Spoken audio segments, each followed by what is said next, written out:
Chaque année, plus de 150 millions de mètres cubes de contreplaqué sont produits dans le monde, assez pour faire plusieurs fois le tour de la Terre avec un train longeant l'équateur. Mais vous êtes-vous déjà demandé comment, à partir d'une grume brute, naît une feuille parfaitement lisse qui deviendra une partie de votre table ou de votre bateau? Ce processus ressemble au déroulement magique d'un rouleau de bois, et il cache plus de mystère qu'il n'y paraît. Attendez la fin, car c'est là que nous vous montrerons une étape secrète dont on ne parle même pas lors des visites guidées, et qui change à jamais votre vision du travail du bois.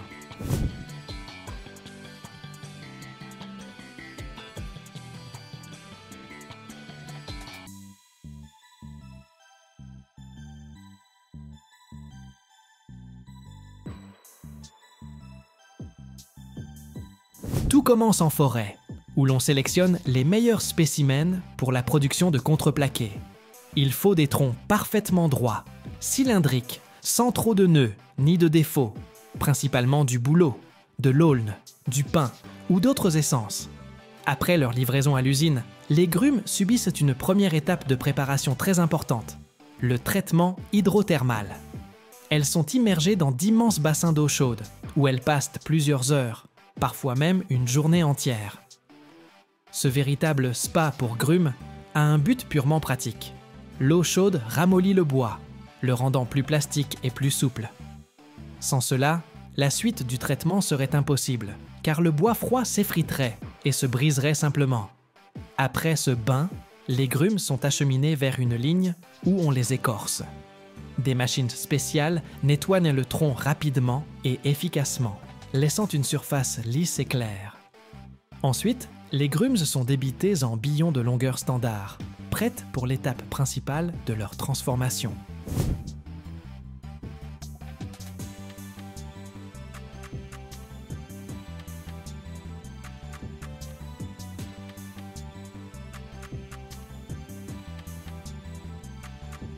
Le cœur de tout le processus de fabrication du contreplaqué, c'est la dérouleuse. C'est ici que se produit quelque chose d'incroyable, qui contredit notre perception habituelle du travail du bois. La grume préparée, serrée aux deux extrémités, se met à tourner à une vitesse vertigineuse autour de son axe. Un long couteau, affûté comme une lame de rasoir et installé parallèlement à l'axe de rotation, s'approche lentement. En pénétrant dans le bois, il ne commence pas à enlever des copeaux, mais une bande continue et ininterrompue d'à peine 1 ou 2 mm d'épaisseur. C'est comme si on déroulait un rouleau géant d'essuie-tout. La machine déroule littéralement le tronc, tel un parchemin ancien, transformant un cylindre volumineux en une bande plate et longue. Cette bande s'appelle le plaquage.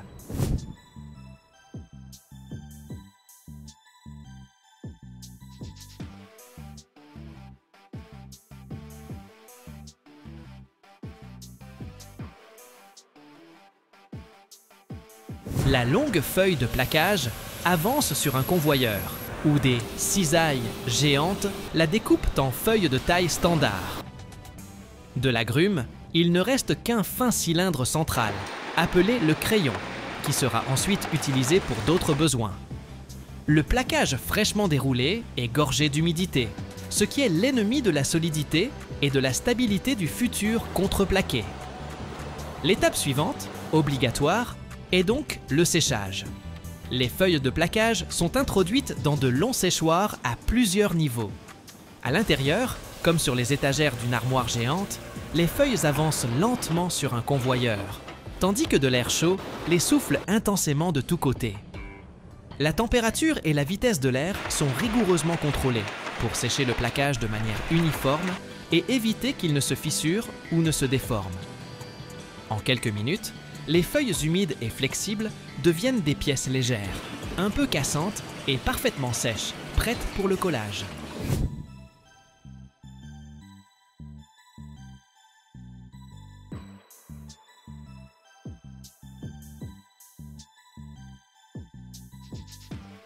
À cette étape, les feuilles de plaquage séchées sont triées par qualité. Elles passent ensuite dans une encolleuse. Des rouleaux spéciaux, immergés dans un bain de colle synthétique, généralement à base de résine, phénol formaldéhyde ou urée formaldéhyde, applique sur une face d'une feuille sur deux un film uniforme et collant. Ensuite commence le processus de formation du paquet. On pose une feuille de plaquage sèche sur une table. Par-dessus, on place une feuille enduite de colle. Et c'est ici que réside le grand secret. Chaque feuille de plaquage suivante est posée de manière à ce que la direction de ces fibres soit perpendiculaire à celle de la précédente. Si les fibres de la première feuille sont dans le sens de la longueur, celles de la deuxième sont dans le sens de la largeur, celles de la troisième à nouveau dans la longueur, et ainsi de suite. Cette structure croisée est la clé de la résistance du contreplaqué. Elle paralyse la tendance naturelle du bois à se fendre le long des fibres et répartit la charge uniformément sur toute la surface de la feuille.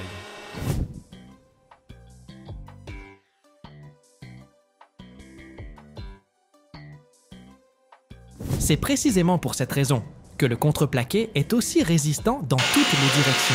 Le nombre de couches dans un paquet est toujours impair, afin que la structure soit symétrique et que les couches extérieures aient la même orientation de fibres. Les paquets de plaquage ainsi formés sont acheminés vers la section la plus puissante de la production, la presse à chaud. C'est une structure colossale à plusieurs étages, entre les plateaux de laquelle on charge simultanément plusieurs dizaines de futures feuilles de contreplaqué. Lorsque la presse est chargée, les plateaux commencent à se rapprocher. Avec une force énorme, atteignant des dizaines de kilogrammes par centimètre carré, les plateaux comprimant les paquets de plaquage, les transformant en blocs denses et fins. Simultanément, les plateaux sont chauffés à une température de 150 degrés Celsius. Sous l'effet de la haute pression et de la température, la colle se polymérise, pénétrant dans les pores du bois et liant les couches de manière indissociable en un monolithe incroyablement résistant. Le processus de pressage dure quelques minutes, après quoi naît le panneau de contreplaqué fini.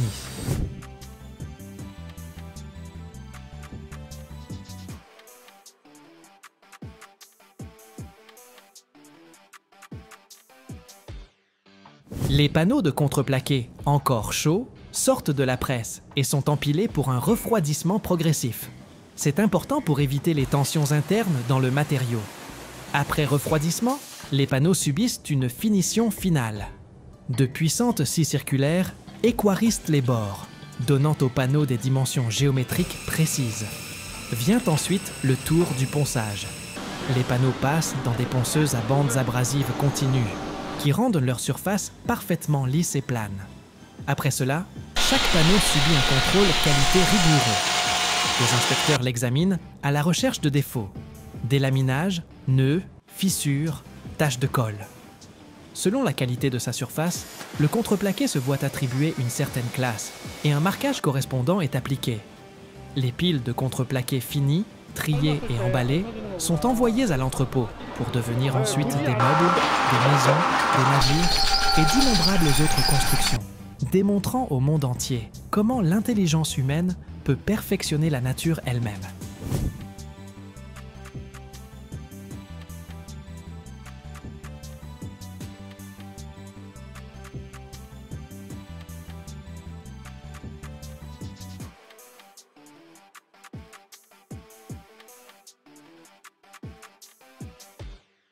L'échelle mondiale de la production est également impressionnante. Chaque année, plus de 150 millions de mètres cubes de contreplaqué sont produits dans le monde. Si l'on chargeait toute cette quantité dans des wagons de chemin de fer, le train ainsi formé ferait plusieurs fois le tour de notre planète le long de l'équateur. Le crayon, qui reste après le déroulage du plaquage, est un exemple frappant de la manière dont la production moderne vise le zéro déchet.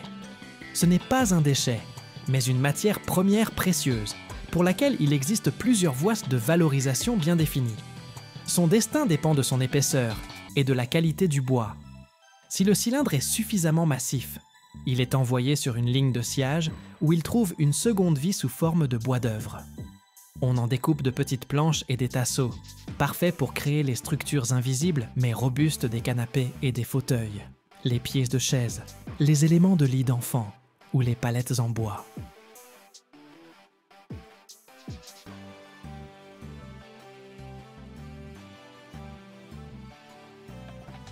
On le sait bien, les États-Unis dominent largement le marché du recyclage du papier, avec environ 60% de leur vieux papier transformé en nouveaux produits. Une usine de recyclage du papier, là-bas, c'est un concentré de haute technologie.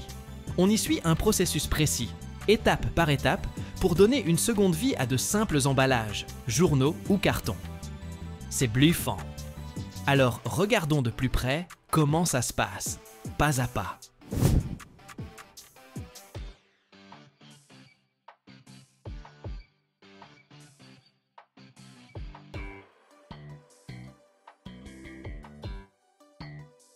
D'après l'Agence américaine de protection de l'environnement, on collecte chaque année aux États-Unis environ 65 millions de tonnes de déchets de papier.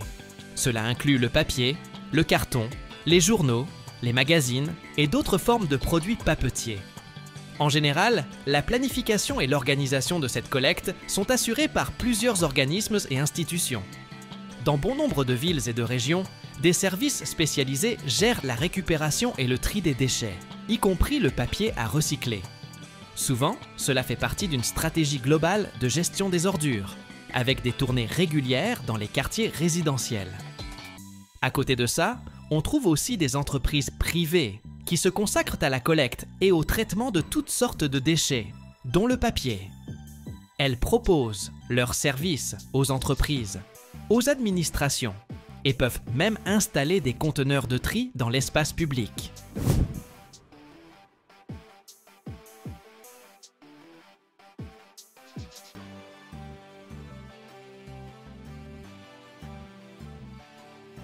On trouve également des stations de tri et des centres de dépôt spécialisés qui reçoivent et classent le papier avant de l'envoyer vers les usines de recyclage.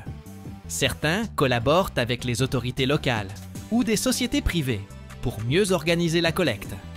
Dans de nombreuses communautés, des associations à but non lucratif et des groupes de bénévoles se mobilisent. Ils créent des programmes de sensibilisation et animent des campagnes écologiques pour encourager le recyclage du papier. Les grandes entreprises, en particulier dans la distribution ou la production d'emballages, mettent aussi en place leur propre programme de récupération du papier et d'autres matériaux. Elles gèrent et financent souvent tout le processus. Au final, toutes ces structures travaillent dans la main pour assurer une gestion optimale de la collecte et de la valorisation du papier.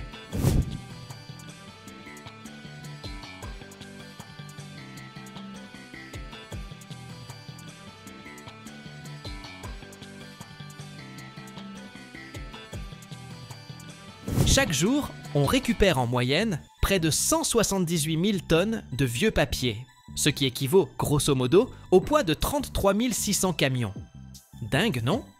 Les services municipaux ou les entreprises de gestion des déchets organisent le ramassage dans les zones où le papier s'accumule, chez les particuliers, dans les bureaux ou dans les usines. Ça peut être un ramassage hebdomadaire ou des opérations de collecte plus ponctuelles. Parfois, des centres de dépôt font office d'étape intermédiaire. Les gens et les entreprises y apportent directement leur papier pour qu'il soit en un quoi trié, puis envoyé vers les usines.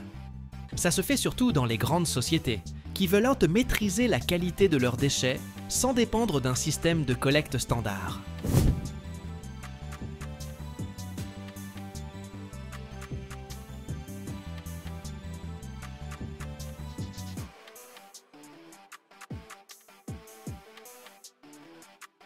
Une fois le papier usagé collecté, selon son type et sa quantité, on l'achemine vers des stations de tri spécialisées ou directement aux usines de recyclage.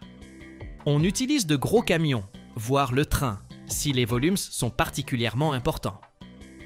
Tenez par exemple, la société Nine Dragons, basée à Hong Kong, l'un des plus grands producteurs de carton au monde, a investi 500 millions de dollars pour agrandir plusieurs papeteries aux États-Unis.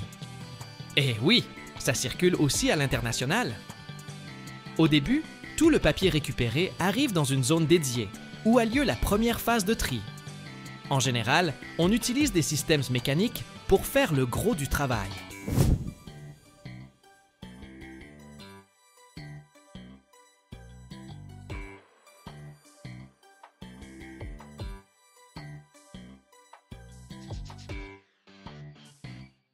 Dans un premier temps, de grands tamis retiennent les objets volumineux, comme le plastique ou le métal. La maille est pensée pour laisser passer le papier et le carton, et bloquer tout ce qui est trop gros. S'il y a des agrafes ou des petits morceaux métalliques, on les retire grâce à d'imposants aimants industriels. Souvent, ces aimants font la taille d'un petit placard, voire plus, et peuvent peser des centaines de kilos. Intégrés au convoyeur, ils génèrent un champ magnétique ultra puissant qui attire instantanément le métal en mouvement au milieu de la masse de papier.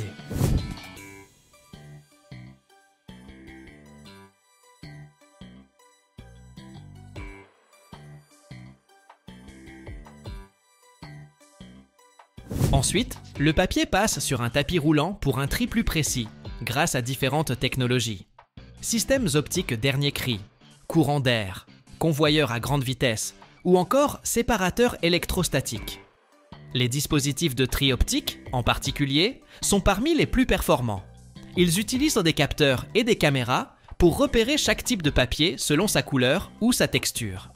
Un journal ne ressemble pas à un carton, par exemple, et ces nuances sont détectées automatiquement. Le flux de papier est alors orienté d'un convoyeur à l'autre, parfois sous des jets d'air qui écartent les matériaux plus légers, comme les journaux, des plus lourds, comme le carton. Les séparateurs électrostatiques, eux, exploitent des champs électriques pour distinguer divers types de papier et de carton selon leurs propriétés électrostatiques. On élimine ensuite ce qui n'est pas recyclable à ce stade. Dans certaines usines, surtout les plus grandes, on a encore besoin d'une équipe de tri manuel pour compléter le travail des machines, car même les meilleurs systèmes ne repèrent pas tout. Il faut aussi enlever les résidus de nourriture, qui peuvent rester sur les emballages ou les cartons. Pour ça, on recourt parfois à un lavage ou un nettoyage mécanique.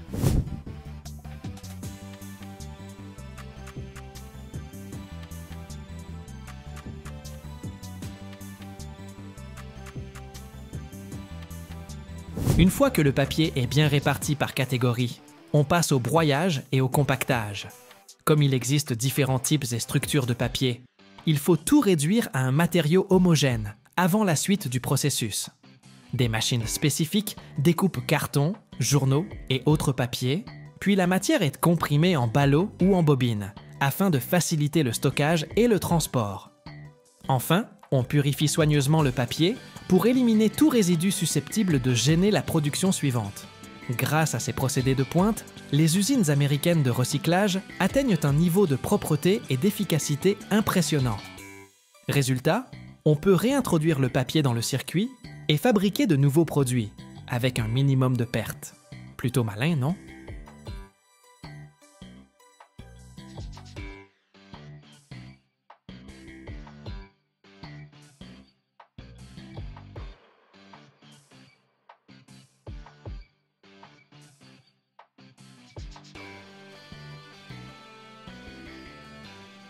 Qu'est-ce qui arrivera à nos déchets radioactifs dans 100 000 ans? C'est dingue, mais on ne peut ni les brûler, ni s'en débarrasser à la légère. Ils restent nocifs pendant des millénaires. Chaque jour, le monde produit des centaines de tonnes de combustible nucléaire usé et, franchement, on ne sait toujours pas quoi en faire. Les bassins de refroidissement sont pleins à craquer. Les installations de stockage provisoires deviennent permanentes. Et notre seule vraie option, pour éviter la catastrophe, c'est de tout enfouir plus profondément que tout ce que l'humanité a jamais construit. Mais est-ce que ces sites souterrains vont vraiment tenir le coup sur la durée? Voyons ça de plus près. Dans un silence millénaire, plus profond que n'importe quelle pause dans l'histoire de l'humanité, quelque part au plus profond de la Terre, à plusieurs centaines de mètres sous la surface, des spectres d'uranium d'époque révolue sont scellés dans la roche. Ils ne brûlent pas, ils ne scintillent pas, et ils ne font aucun bruit. Pourtant, leur présence est inéluctable. On ne peut pas simplement brûler ces déchets atomiques ou les jeter sur une décharge. Ils restent dangereux pendant des siècles, voire des milliers d'années. Il existe 3 grandes approches pour s'en occuper: le stockage provisoire, le retraitement et l'enfouissement géologique profond. Le stockage provisoire est la toute première étape cruciale. Sitôt sorti du réacteur, le combustible demeure extrêmement chaud et hautement radioactif. Impossible de l'enfouir ou de le retraiter immédiatement. Il doit d'abord refroidir. Dès qu'on retire les assemblages de combustible du réacteur, on les plonge dans des piscines spécialisées, situées directement sur le site de la centrale nucléaire. L'eau y joue un double rôle. Elle refroidit le combustible et sert d'écran contre les radiations. La température est surveillée en continu. Et bien sûr, le bassin est entouré de parois en béton épaisses, empêchant la radioactivité de s'échapper. Le combustible peut y rester plusieurs années, voire plusieurs décennies, jusqu'à ce que son niveau de radioactivité baisse suffisamment pour être moins dangereux. Le hic, c'est que la plupart des centrales à travers le monde ont déjà rempli leur bassin. Alors, on transfère ensuite ce combustible usé vers ce qu'on appelle des stockages à sec. Une fois assez refroidi, on enferme le combustible dans des conteneurs d'acier conçus sur mesure, qu'on entrepose soit à l'air libre, soit dans des bunkers en béton. On trouve ce type de stockage, par exemple, aux États-Unis, au Canada ou encore en Allemagne. Ces conteneurs ont des parois épaisses, en métal et en béton, qui bloquent la radioactivité. Ils résistent au séisme, aux ouragans et même à la chute d'un avion. Dans certains pays, on les enterre partiellement pour mieux les protéger des agressions extérieures. Pourtant, ce n'est pas la solution définitive. Le stockage à sec est prévu pour 50 à 100 ans. Au-delà, on envisage soit le retraitement, soit l'enfouissement géologique. Mais aujourd'hui, beaucoup de nations n'ont toujours pas de stratégie définitive. Résultat, ces installations provisoires deviennent, en pratique, des sites quasi permanents. Quant au retraitement, il offre une sorte de seconde vie à l'uranium. Beaucoup de gens s'imaginent que le combustible usé n'est qu'un déchet bon à enterrer le plus profond possible. C'est fou quand on sait que près de 95% de ce combustible contiennent encore de l'uranium et du plutonium, parfaitement réutilisables. C'est précisément le rôle du retraitement.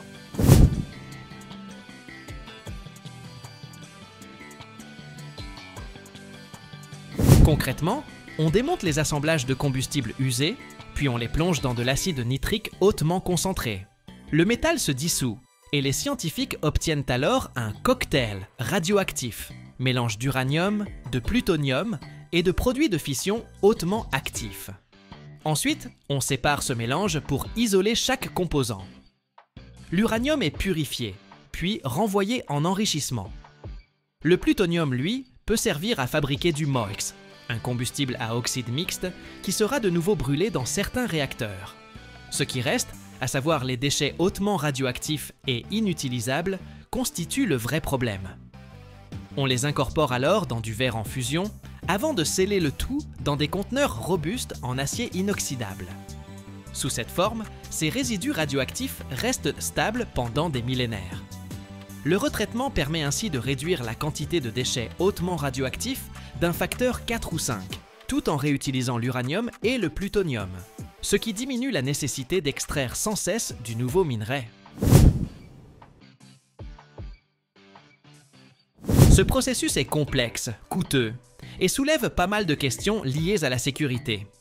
Le plutonium, par exemple, ne sert pas qu'à alimenter des réacteurs.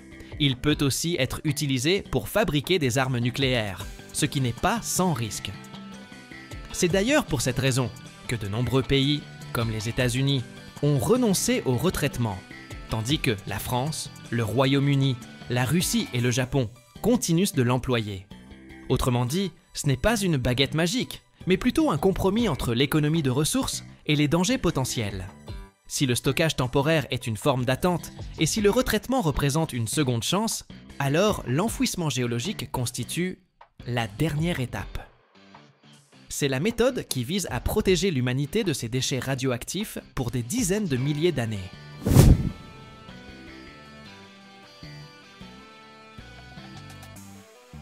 Cet enfouissement doit rester sûr, même dans 100 000 ans.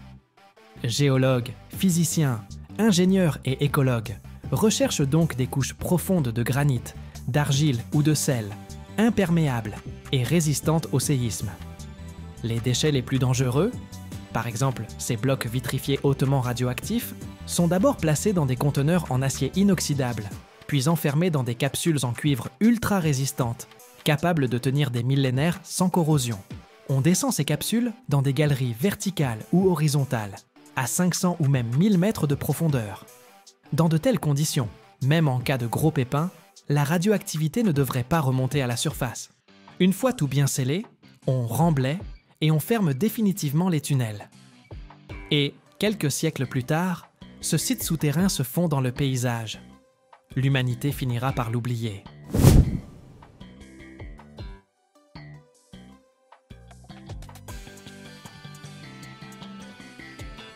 À ce jour, aucun pays n'a finalisé un enfouissement géologique, mais la Finlande est sur le point d'y parvenir. Pour choisir un emplacement capable de tenir face au temps, à la nature et à la curiosité humaine, il faut mener des décennies de recherche. Il ne s'agit pas simplement de trouver une grotte ou un gouffre. C'est un processus scientifique complexe. Le site doit être géologiquement stable, sans activité sismique, et dépourvu d'eau souterraine, afin d'éviter tout risque de contamination des nappes phréatiques. Plus la roche, granit, argile, sel, est dense et profonde, meilleure est l'isolation. À l'aide d'images satellites et de cartes géologiques, les chercheurs repèrent des zones où la roche est restée stable des millions d'années. Une fois ces lieux présélectionnés, on fore des puits profonds jusqu'à 1000 mètres pour analyser la composition et l'âge des formations rocheuses. Les scientifiques simulent même de petits séismes, grâce à des explosions ou à de puissantes machines vibrantes, afin d'observer la manière dont les ondes se propagent à travers la roche.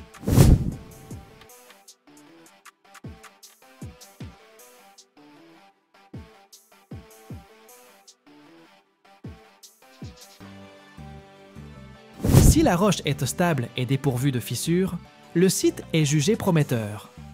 On transforme alors les meilleurs emplacements en laboratoires souterrains, où l'on mène des expériences sur plusieurs décennies. On y installe des maquettes de conteneurs munis d'éléments chauffants pour simuler les déchets, et on observe la réaction de la roche à long terme. La grande crainte reste la suivante. Peut-on garantir la sécurité sur 100 000 ans? Et si nos descendants oublient le danger et creusent un jour, sans le savoir, dans ces déchets? C'est pourquoi certains chercheurs envisagent de concevoir des signaux spéciaux, voire de nouveaux langages, pour prévenir les civilisations futures. En fin de compte, l'enfouissement profond constitue notre meilleure chance de nous débarrasser de ces déchets ultra dangereux. Même si, en définitive, seuls les habitants d'un futur lointain pourront confirmer que c'était réellement la bonne solution.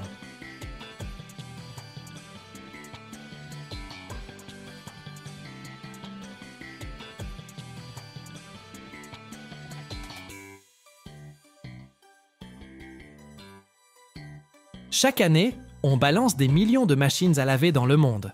Rien qu'aux États-Unis, on jette environ 10 millions de ces appareils. Tu te rends compte? En Europe, c'est pareil. Au Royaume-Uni, plus de 3 millions de machines partent à la casse chaque année. Vu leur taille, leur poids et la complexité de leurs matériaux, un recyclage efficace est crucial pour la planète. Alors, voyons ensemble comment on récupère ces vieilles machines avant de les démanteler.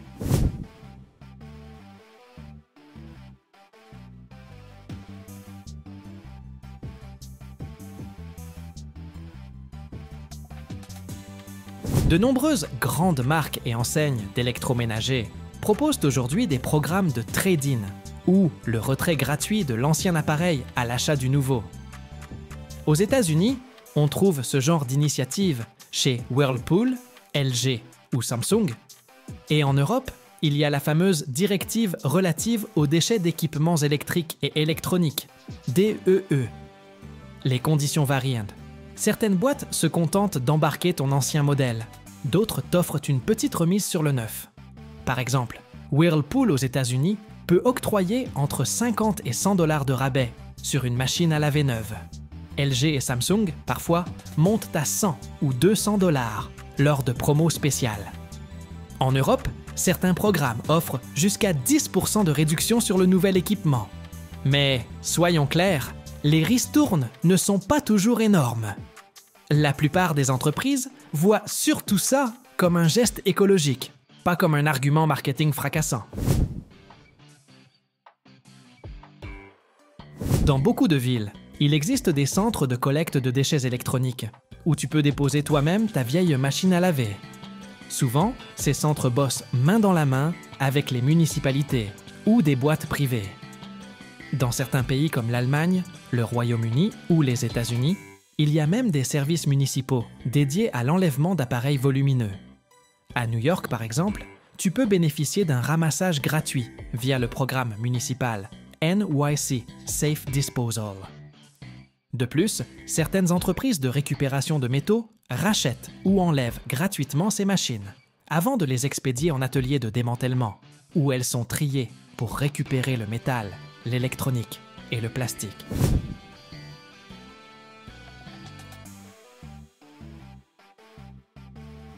D'abord, on classe les machines par catégorie. Celles qui fonctionnent encore, celles qui sont à moitié en rade et celles qui sont complètement fichues. Les modèles en état de marche peuvent être retapés puis revendus, tandis que les autres partent en démontage.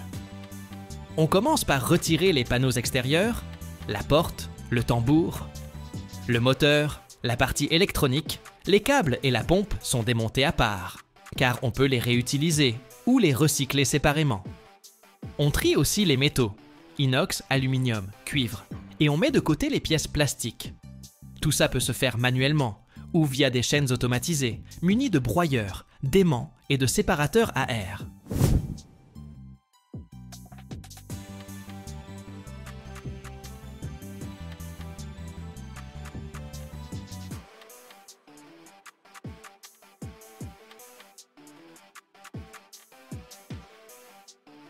Les chaînes automatisées de recyclage des machines à laver fonctionnent par étapes, chacune dédiée à un type de matériau différent.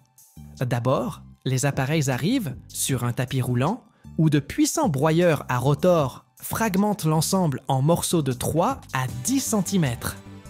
Impressionnant, non? Ensuite, on fait passer ces fragments dans des séparateurs magnétiques qui attirent les métaux ferromagnétiques, comme l'acier ou la fonte, pour les isoler du reste. Puis, un séparateur à courant de Foucault propulse hors du flux les métaux non ferreux, comme l'aluminium et le cuivre.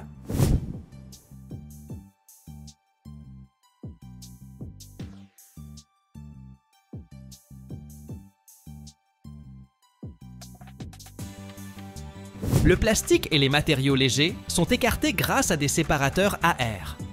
Un souffle puissant projette les particules les plus légères vers le haut, direction un autre conteneur, tandis que les morceaux plus lourds poursuivent leur route sur le convoyeur.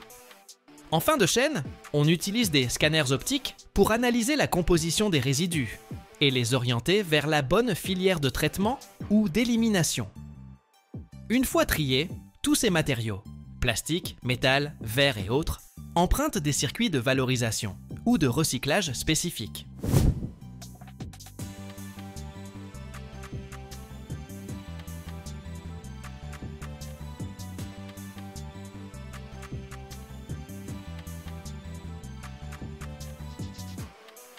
Les restes métalliques, comme les pièces en acier, sont expédiés vers les usines sidérurgiques pour être refondus et servir à fabriquer de nouveaux produits.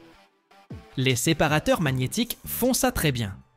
Ils extraient tout ce qui est fer ou acier, prêt pour la fusion. Les parties en plastique, elles, sont broyées et compressées en briquettes. Ces blocs prennent ensuite la direction d'usines spécialisées, où on les transforme en nouveaux objets en plastique ou en matière première pour d'autres appareils. Quant aux éléments en verre, la porte vitrée par exemple, on les nettoie à fond pour les faire refondre et obtenir un verre flambant neuf. Les matériaux qui ne peuvent pas être recyclés, certains caoutchoucs ou mélanges trop complexes, sont incinérés ou mis en décharge sur des sites spécialisés. Grâce à ce tri et à ce recyclage poussé, on limite drastiquement ce qui finit à la décharge, tout en réinjectant des matières premières dans le circuit économique. Dans certains cas, pour les composants vraiment coriaces, on recourt à des techniques spéciales, pyrolyse, traitement chimique, etc., afin d'éviter pollution et émissions toxiques. Imagine, par exemple, un assemblage plastique-métal-caoutchouc. Ce genre de mix a besoin d'un traitement approfondi pour séparer chaque partie. Sans ça, on risque la contamination ou le rejet de substances nocives. Souvent, les éléments en caoutchouc, surtout quand ils contiennent des composés chimiques, ne se recyclent pas facilement à cause de leur structure. Alors, on les traite par pyrolyse ou via d'autres procédés chimiques pour les décomposer en fractions plus simples, réutilisables ou au moins éliminables sans risque.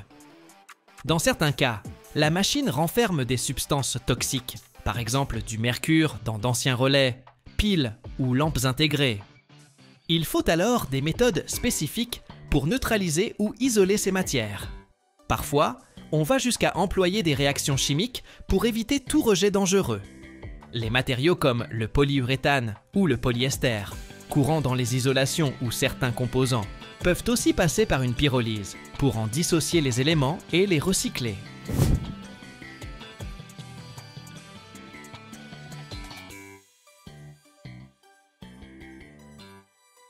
Si une machine à laver comporte des matériaux composites complexes, plusieurs couches de plastique, de métal, de fibres, etc., il faut un processus spécial qui sépare chaque couche et permette un recyclage adéquat. Globalement, ces technologies servent un seul but: maximiser l'efficacité du recyclage et réduire l'impact négatif sur l'environnement. Parce qu'avec un traitement inadéquat, on peut se retrouver avec des fuites de produits dangereux ou des pollutions très ennuyeuses. On l'a bien compris, trier et recycler, c'est la clé pour donner une nouvelle vie aux ressources et préserver la planète. Voilà, tu sais tout. Maintenant, imagine le trajet de ta vieille machine. Elle peut se faire démonter, broyer, refondre, retransformer, et hop, la boucle est bouclée. Incroyable, non ?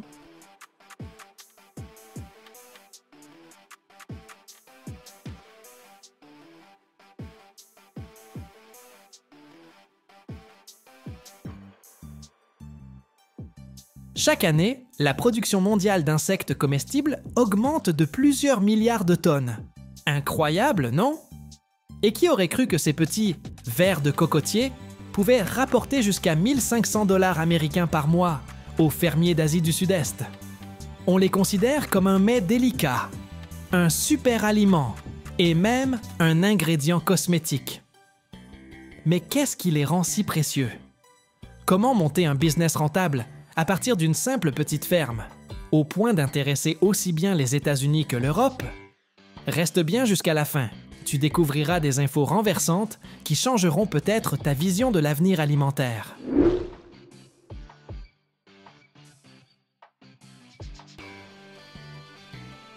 L'élevage des vers de cocotier est devenu un vrai filon pour les fermiers d'Asie du Sud-Est. Curieux de connaître leurs secrets pour gagner autant de fric grâce à ces petites bestioles. Allez, on plonge direct dans le sujet et on voit ce qu'on peut en apprendre. Les larves de la famille des charançons, surnommées vers de cocotier, se nichent dans les cavités des palmiers, comme les cocotiers. Elles ont un corps blanc ivoire, tout mou, d'environ 2,5 à 5 cm de long. Dans certains pays comme le Vietnam, la Thaïlande ou l'Indonésie, ces vers sont considérés comme un mets raffiné, grâce à leur rareté et leur valeur nutritive.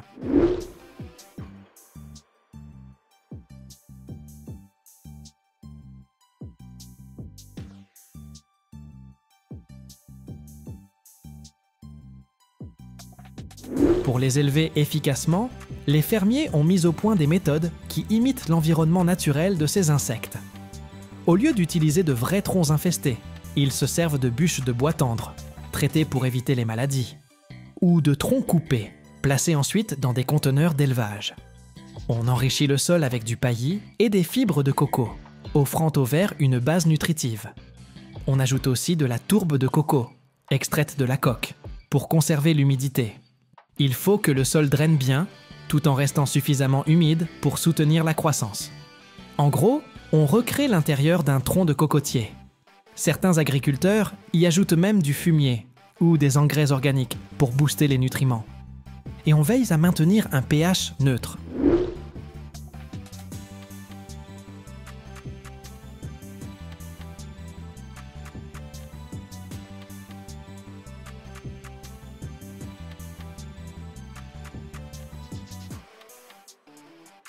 Comment tout ça se développe? D'abord, on introduit les charançons adultes dans le substrat. Ils pondent des œufs qui éclosent en larves. Nos fameux vers de cocotier. Ces larves se nourrissent uniquement de bois et d'autres matières organiques, ce qui facilite leur élevage en milieu contrôlé. L'important, c'est que le bois ne s'assèche pas trop vite ni ne pourrisse à toute allure. Sinon, la croissance et la qualité des vers en souffrent. Dans ce système, on surveille donc de près l'humidité, la température et la propreté. Des inspections régulières évitent la moisissure et d'autres problèmes. Pour des vers top qualité, on remplace rapidement le bois abîmé. Après une trentaine à une quarantaine de jours, ils atteignent la taille idéale pour la récolte. Les plus gros, bien dodus et juteux, sont parfaits pour la vente ou la transformation. On les ramasse en douceur, afin de préserver l'hygiène du milieu et de ne pas abîmer les vers, car leur état final dépend de ces précautions.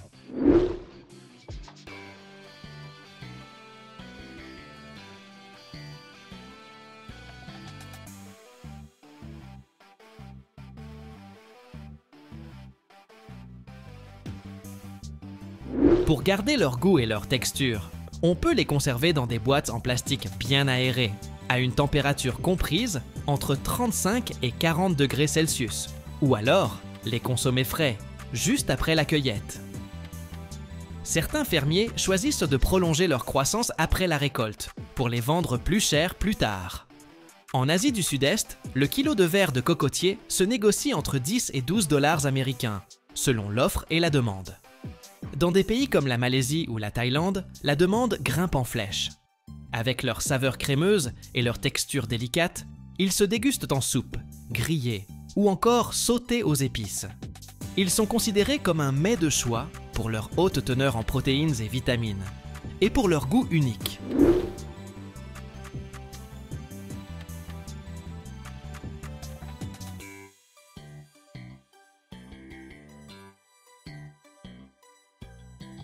Se spécialiser dans l'élevage de ces vers devient de plus en plus populaire et offre aux fermiers une source de revenus stable et lucrative. Autrefois un plat exotique réservé aux restos huppés, les vers de cocotier sont même devenus un encas de rue, attirant les touristes curieux du monde entier. Ils ont un goût riche, une texture onctueuse et, bien cuits, dégagent juste un léger arôme naturel. Attention toutefois, les manger crus peut provoquer des infections et la transmission de bactéries, alors une cuisson appropriée est obligatoire. Au-delà de la cuisine, ces vers ont aussi leur place dans l'industrie cosmétique. Les protéines et nutriments contenus dans leurs extraits sont très appréciés dans les produits de soins pour la peau et les cheveux. Savon, shampoing, lotion. Ils hydratent, apaisent et stimulent la régénération cellulaire. Des recherches sont même en cours sur leurs éventuelles vertus thérapeutiques.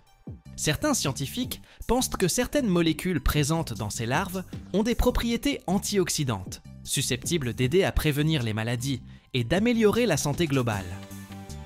Face à l'engouement pour ces larves hors du commun, leur utilisation en gastronomie, cosmétique et médecine se développe à toute vitesse.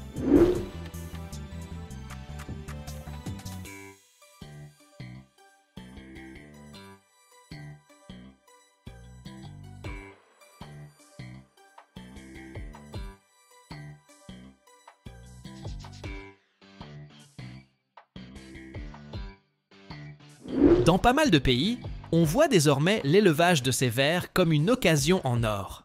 Sur de petites fermes rurales au Vietnam, on peut gagner jusqu'à 1500 dollars américains par mois. C'est loin d'être négligeable. La Thaïlande n'est pas en reste. À Bangkok, un plat de vers peut coûter entre 5 et 10 dollars, attirant locaux et touristes en quête de découvertes originales. L'industrie des insectes comestibles explose, bien au-delà de l'Asie. Selon les prévisions, d'ici à 2030, le marché mondial atteindra 9,6 milliards de dollars américains. Les vers de cocotier commencent même à se faire connaître aux États-Unis et en Europe comme source de protéines éco-responsables. Certaines entreprises, en quête de solutions plus vertes, envisagent de les transformer en poudre protéinée ou en snack. D'ailleurs, leur élevage peut être durable. Ils nécessitent moins d'eau, de superficie et de nourriture que l'élevage traditionnel.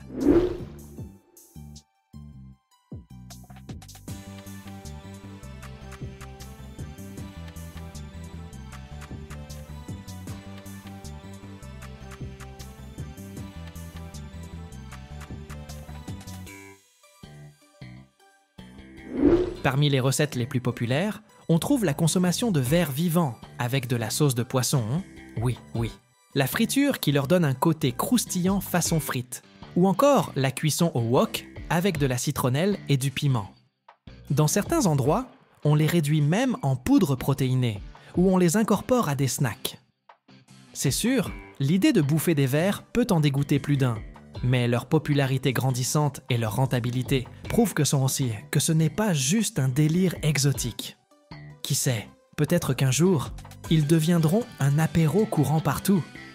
Et toi, t'as déjà goûté ces vers de cocotier? T'as kiffé leur saveur? Raconte-nous tout dans les commentaires.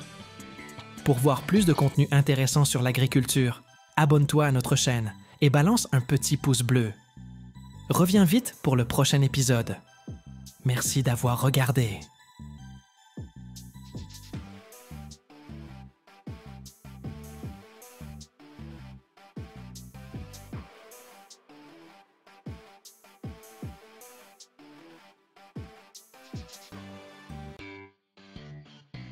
Imagine une ferme. Plus d'1 million de salamandres y vivent. Et non, ce n'est pas de la science-fiction, mais bel et bien la réalité en Chine. Là-bas, on élève de gigantesques amphibiens, capables de mesurer jusqu'à 2 mètres et de se vendre à près de 500 $ le paquet, sous forme de remède. Leur viande, considérée comme un mets de luxe, leur peau, transformée en accessoires haut de gamme, et leur pouvoir de régénération. Il inspire carrément les scientifiques pour inventer de nouveaux traitements médicaux. Mais à quoi ça ressemble concrètement? Laisse-moi te montrer.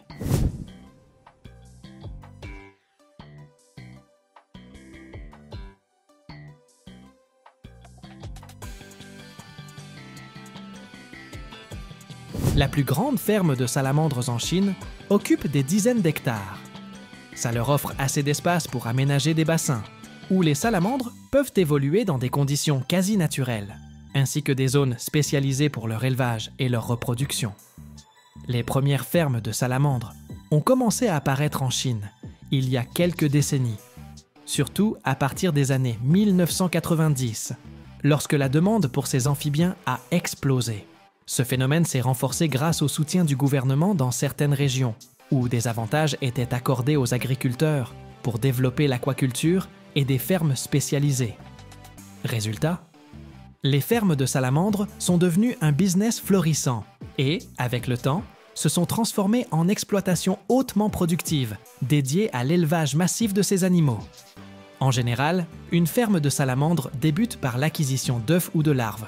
Les femelles pondent leurs œufs dans l'eau, et de là éclosent que de petites salamandres qu'on appelle larves, ou têtards. Selon l'espèce, la ponte peut varier, mais la plupart du temps, les éleveurs achètent ou récupèrent des œufs déjà fécondés, d'où émergent ensuite ces petites larves.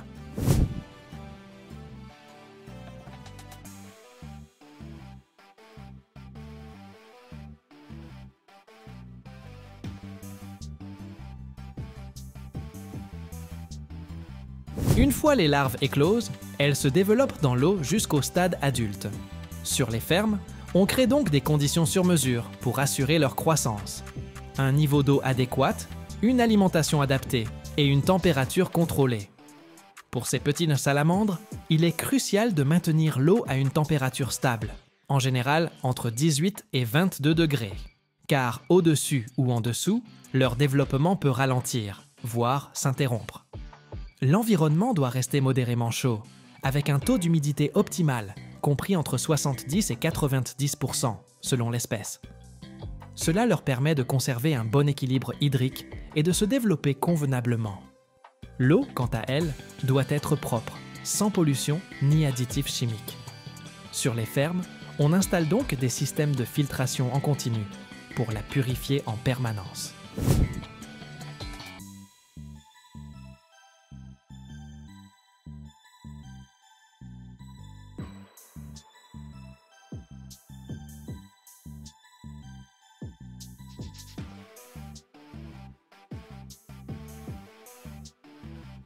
Au stade larvaire, l'alimentation des salamandres se compose essentiellement de micro-organismes, algues, plancton et aliments spéciaux pour jeunes amphibiens.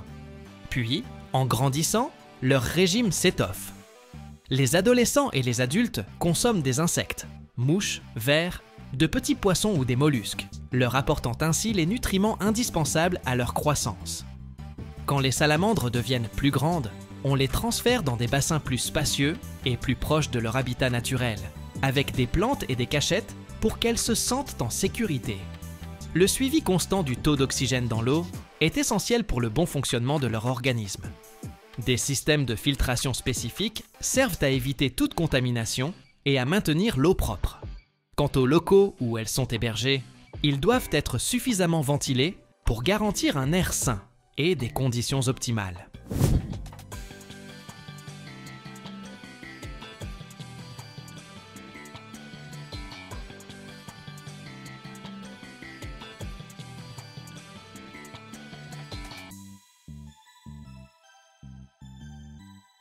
Lorsqu'elles sortent tout juste de l'œuf, les petites salamandres font à peine 1 cm de long. À ce stade, leur croissance est très lente et elles ont besoin de conditions bien particulières pour démarrer leur développement. Au cours des 6 premiers mois, elles peuvent atteindre 5 ou 10 cm. C'est là qu'elles connaissent leur plus forte croissance, même si tout dépend de la qualité de leur alimentation et de leur environnement. La plupart des espèces atteignent la maturité sexuelle au bout d'1 an et demi, voire 2 ans, quand elles mesurent environ une vingtaine de centimètres. À ce moment-là, elles deviennent des adultes à part entière, prêtes à se reproduire. Certaines espèces de grande taille, comme Andrias davidianus, peuvent atteindre 2 mètres, et il leur faut parfois près de 5 ans de croissance active pour y parvenir. Dans de bonnes conditions, une salamandre peut gagner plusieurs centimètres par mois durant sa jeunesse. En revanche, si les conditions ne sont pas idéales, sa croissance risque de ralentir.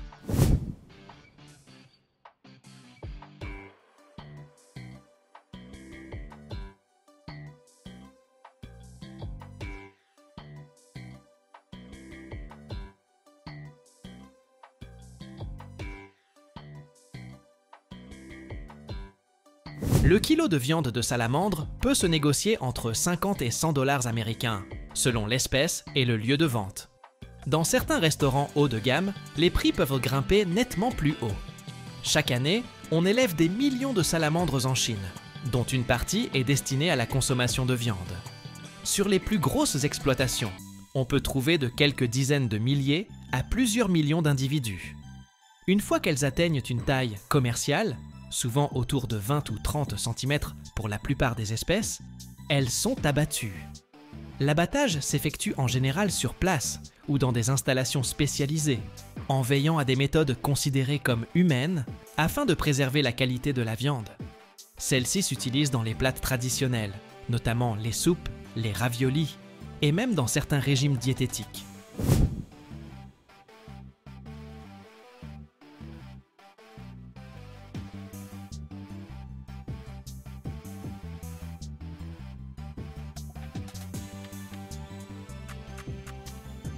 Les remèdes à base de salamandre peuvent inclure des extraits de leur peau, de leurs os ou de leur chair. On sait par exemple que les extraits tirés de la salamandre géante de Chine servent à concevoir des produits favorisant la cicatrisation et dotés de propriétés anti-inflammatoires. Les recherches menées sur ces amphibiens montrent que leur faculté de régénérer leurs tissus pourrait être déterminante dans la mise au point de traitements, aidant à soigner les plaies chez l'humain, notamment des crèmes pour la peau ou des solutions visant la régénération d'organes. Dans la médecine chinoise, la viande et les organes de salamandre sont utilisés pour soigner plus de 30 maladies, dont l'arthrite, le rhumatisme ou divers troubles pulmonaires. On trouve même en Chine des élixirs, bouillons et poudres de salamandre. Certains atteignent des prix stratosphériques, allant jusqu'à 500 $ pour un petit flacon.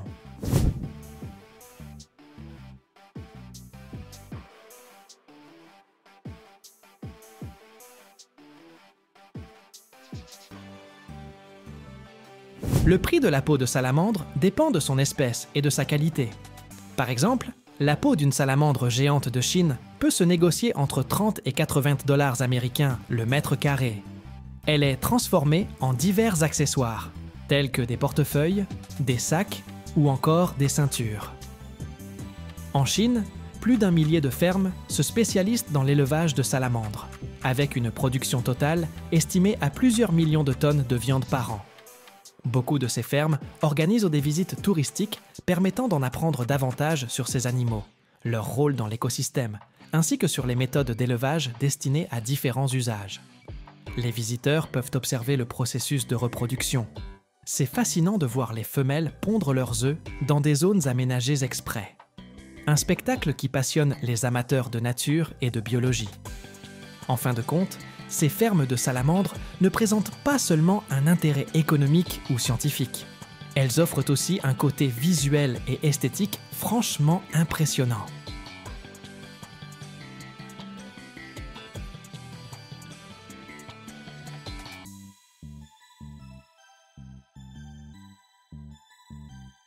Imagine une ferme où l'on élève, chaque année, plus de 200 millions de grenouilles.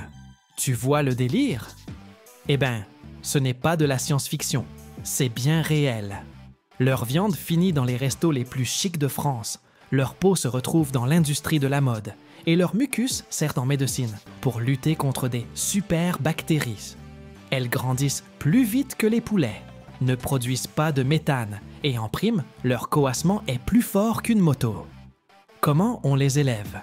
Comment ces petites bêtes deviennent-elles un mets raffiné ou un médicament? Et pourquoi ces fermes de grenouilles sont-elles le futur de l'industrie agroalimentaire? Reste branché. Ça va être hyper savoureux, surprenant et bruyant.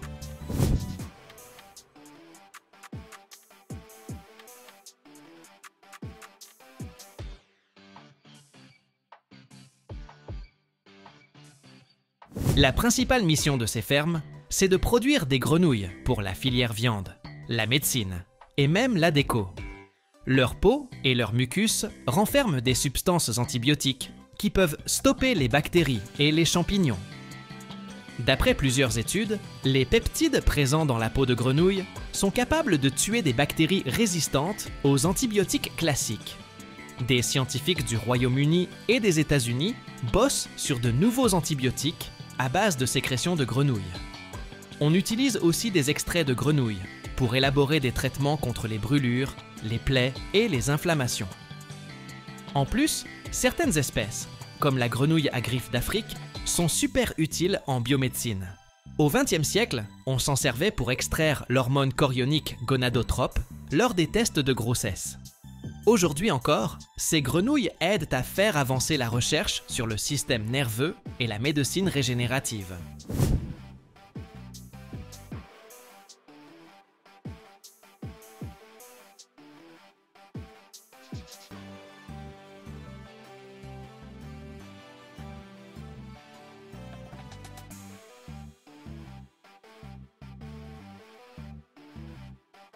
Ces derniers temps, les grenouilles de décoration cartonnent comme animaux de compagnie, surtout aux États-Unis, au Japon et en Europe. Les plus prisées sont les petites grenouilles africaines naines pour aquarium et les grenouilles fantastiques, connues pour leur couleur flashy. Elles ne demandent pas beaucoup d'entretien, n'occupent pas trop de place et ont un look vraiment original. De quoi séduire les fans d'animaux exotiques. Sur les fermes spécialisées, on les élève sous contrôle strict, puis on les vend dans les animaleries ou directement aux propriétaires. Leur prix varie, en général, de 10 à 200 $ selon la rareté de l'espèce. Mais le plus important, c'est que la viande de grenouille est considérée comme un mets-fin dans plein de pays, notamment en France, en Chine, aux États-Unis et au Brésil.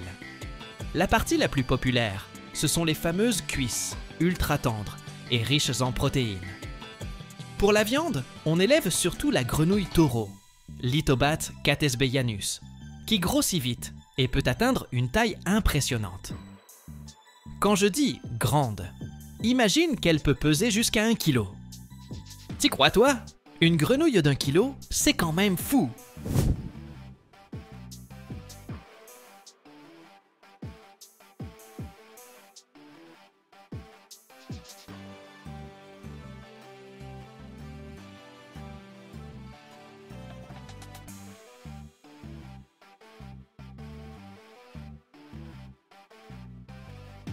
Dans les grandes fermes, l'abattage et la découpe des grenouilles sont automatisés.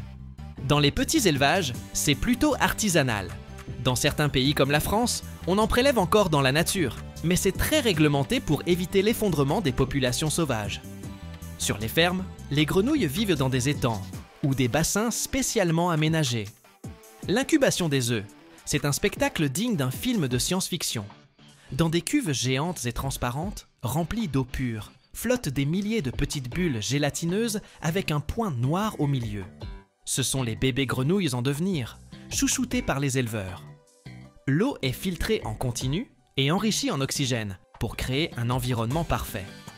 Des lampes spéciales maintiennent une température idéale, souvent autour de 25 ou 30 degrés Celsius, histoire d'accélérer la maturation.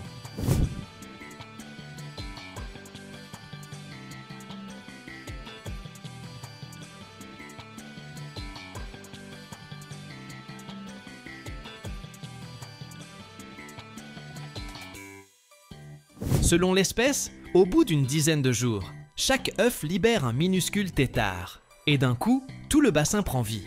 Des milliers de micro-créatures se dandinent comme un essaim vivant.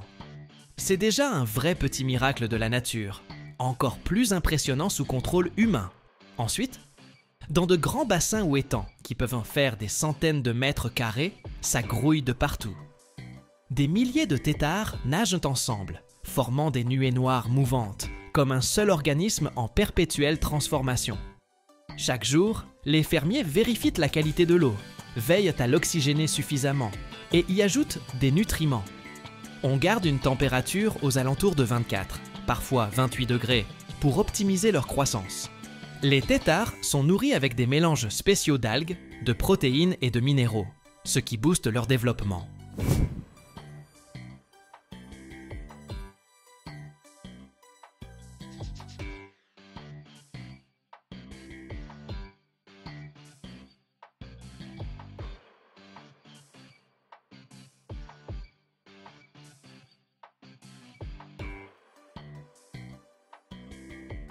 Environ 10 semaines plus tard, place à la métamorphose magique. Les têtards voient apparaître leurs pattes arrière, puis les pattes avant, tandis que leur queue rétrécit peu à peu. À la fin de cette phase, le bassin se transforme en un univers bouillonnant de minuscules grenouilles, qui apprennent à respirer à l'air libre et se préparent à la suite de leur vie. La partie adulte de la ferme, c'est un monde hyper animé et bruyant, surtout la nuit, quand elles commencent à coasser en chœur. Après quelques mois, selon l'espèce, les grenouilles atteignent la taille et le poids requis. Elles vivent dans de grands enclos, avec de petits points d'eau, des pierres et des plantes, pour recréer leur habitat naturel. On les nourrit d'insectes vivants, de poissons miniatures ou de granulés protéinés. Avant la vente, on place certaines grenouilles dans des réservoirs spéciaux pour qu'elles s'habituent. Puis, elles partent dans les restos, les labos ou chez des passionnés d'animaux exotiques. Les éleveurs sélectionnent à la main les plus costaudes et les plus saines pour la reproduction, histoire de garder une population stable sur la ferme.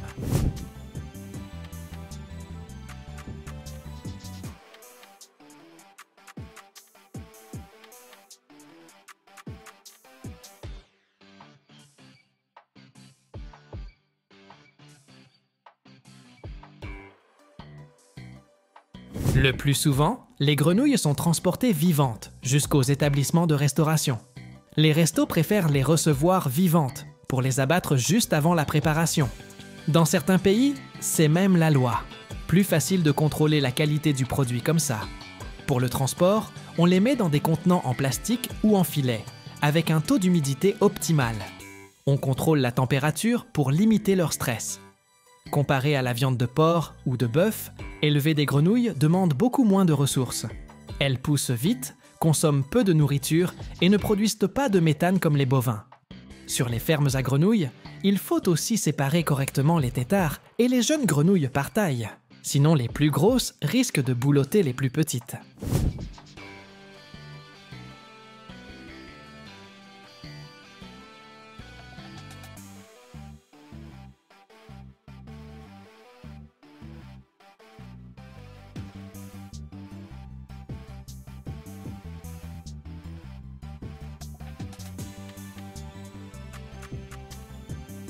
Sache que le coassement peut être vraiment assourdissant. Dans les élevages de grenouilles taureaux, on s'installe souvent loin des habitations parce que leur rugissement peut atteindre 85 décibels, aussi fort qu'une moto. Parfois, on cultive aussi les grenouilles dans les rizières. Dans certains pays d'Asie, les agriculteurs les laissent vivre dans les champs inondés pour bouffer les insectes nuisibles. Puis, après la récolte du riz, ils les attrapent et les revendent. Du coup, en Chine, certains fermiers gagnent 2 fois plus sur la même parcelle. Même si, dans de nombreux pays musulmans, on ne consomme pas la grenouille. En Indonésie, où il y a de grandes fermes, des érudits de l'islam ont autorisé leur consommation parce que ces amphibiens sont considérés comme purs.